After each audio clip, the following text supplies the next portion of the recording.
Allez, bonjour à tous, j'espère que vous allez bien. Aujourd'hui, petite vidéo sur l'Inquisition. L'Inquisition est née en 1232 sous l'ordre de Grégoire IX, je crois. C'était à Rome désormais qui relevait le pouvoir de juger les hérésies, puisque c'est sous l'ordre du pape qu'il a été créé l'Inquisition. Donc l'Inquisition, euh, ils ont pris les dominicains et les franciscains, et derrière ils ont fait des frères prêcheurs et des frères mineurs, des inquisiteurs. Donc c'était des juges d'instruction et accusateurs. Les dominicains et franciscains ne relevaient que du pape. Donc bon, ils n'avaient pas à répondre de leurs actes que devant lui.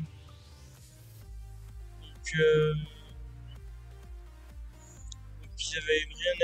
Les évêques n'avaient pas de pouvoir sur les inquisiteurs, et du coup ils n'étaient pas trop contents quand même, parce que les inquisiteurs étaient particulièrement...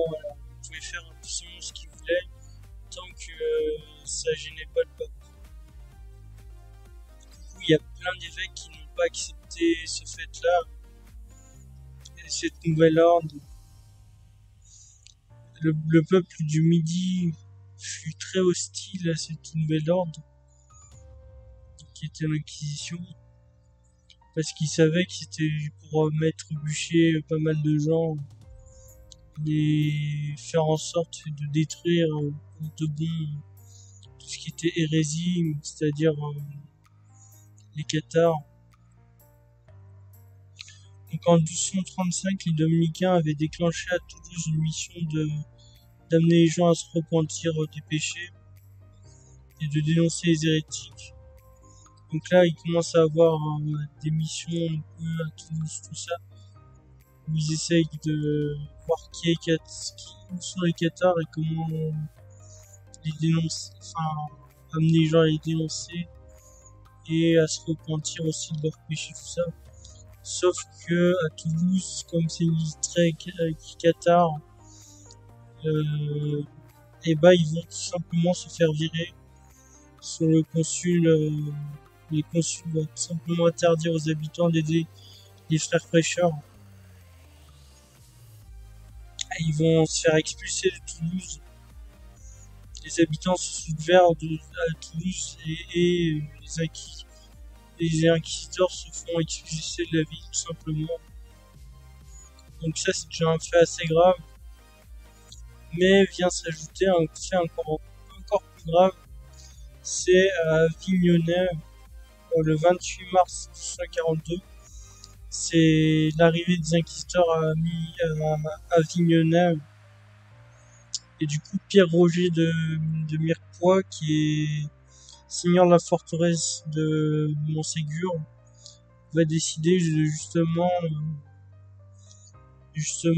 les assassiner, en fait, tout simplement, pour pas qu'ils viennent prêcher leur loi et brûler les hérétiques. Du coup, ce qu'il va faire, c'est il va se joindre à des troupes qui vont être envoyées à Avignonnet, et ils vont massacrer absolument tous les inquisiteurs. Donc ça vraiment, sachant que les inquisiteurs représentaient le roi, du coup, enfin pas le roi, le pape. Du coup, c'est comme si tu attaquais directement le pape. Et du coup, derrière, bah, ça va être le fait déclencheur de ce qui va arriver par la suite, c'est-à-dire la prise de Montségur. Donc Montségur, ça reste quand même une très très grosse forteresse. Et en mars 1243, l'armée royale s'installe, font un siège à Montségur. Et ça, c'est à cause du fait que vraiment, ce qui s'est passé à Avignonnet, s'ils auraient pas assassiné tous les inquisiteurs, et bah peut-être qu'ils en seraient un peu mieux tirés. Du coup, en mars 1243, l'armée royale s'installa. Une armée de plus de 20 000 hommes, enfin 10 000 hommes, ce qui est absolument énorme. Le seigneur des lieux, Raymond de Pereille, va organiser, euh, va organiser un peu, bah, le siège, enfin non, le fait d'être assiégé, il va organiser la résistance et on va convoquer pas mal de sergents d'armes, de sergents et d'hommes d'armes qui vont être commandés par Pierre-Roger de Mirepoix. Les Cathares et les Parfaits, ils habitent aux alentours du château, donc ils vont quand même se préparer. Ils vont se préparer à lutter. La communauté cathare est dirigée par Bertrand Marty, évêque de Toulouse, évêque du Toulousain. Enfin voilà, du coup les assiégés vont être invités par les paysans de Montségur, mais ça va pas suffire en fait, tout simplement parce que ils vont fatiguer, le moral va jouer. Et en fait, pourquoi ils continuaient malgré le fait qu'ils étaient perdants, c'est parce qu'ils pensaient que le comte de Toulouse, vraiment le jeune, allait leur envoyer des troupes, mais ce ne fut pas le cas. Coup, bah, les machines du roi balançaient des pierres. On appelait ça balancer des pierres sur le château.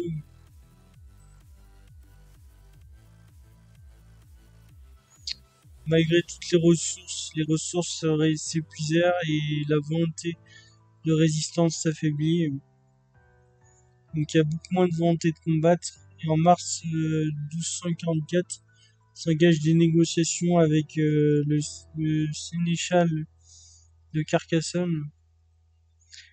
Mais la capitulation fut décidée à la demande de Pierre-Roger, mais le sénéchal accepta de faire une trêve de 15 jours pour qu'il puisse se préparer, surtout pour les Cathares. Il fut demandé pour que les affaires des assiégés, surtout celles des Cathares, soient mises en place. Donc j'avais vu une vidéo, et la vidéo dit qu'au bout des 15 jours, il n'y avait aucun Cathare. En fait, c'était simple, c'était soit tu renonçais à ta religion, et du coup tu croyais au un nouveau catholicisme, soit tu t'es brûlé. Du coup, il y a eu à peu près 200 à 300 Cathares qui ont été brûlés à Montségur, ce qui fut énorme. Mais aucun n'acceptait de renier leur religion en fait. Donc j'espère que cette petite vidéo vous aura plu. Je pense que ce qui est important à retenir, c'est le fait déclencheur du siège de Montségur. Le fait qu'à Vignonnet, qui sont assassinés tous les inquisiteurs, ce fut le fait déclencheur, du siège de Montségur.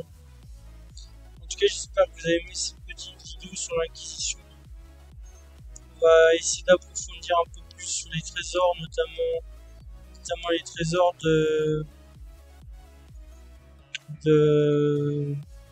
des habitants de Montségur.